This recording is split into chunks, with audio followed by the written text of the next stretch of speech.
प्रशांत महासागरामध्ये अल निनो सक्रिय। अमेरिकी हवामान संस्था नोआनची पुष्टी। विदर्भासह यूपी, एमपी, राजस्थान, छत्तीसगडला जास्त फटका।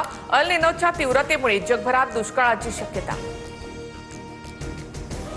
अल निनोचा प्रभाव लक्षात घेऊन टास्क फोर्स तयार। शासन स्तरावर तयारी सुरू। शेतकऱ्यांनी सरकारच्या सल्ल्यानेच पेरणी करावी। मुख्यमंत्री फडणवीसांचं आवाहन। पवारांची राष्ट्रवादी मूळ काँग्रेसमध्ये विलीन होणार असल्याच्या चर्चा। पवारांनी प्रस्ताव दिल्याचा नाना पटोलेंचा दावा। तर विलीनीकरणाबाबत कोणतीही चर्चा नाही। पवारांच्या राष्ट्रवादीने चर्चा फेटाळल्या।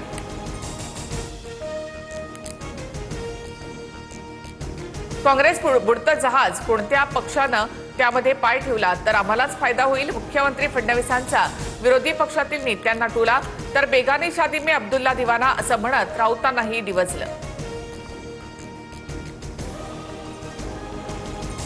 शरद पवारांनी विलीनीकरणासाठी पुढाकार घ्यावा। पवारांनी पुन्हा नव्याने काँग्रेस उभी केली तर प्रादेशिक पक्षांनाही बळ मिळेल। संजय राऊतांचं भाष्य।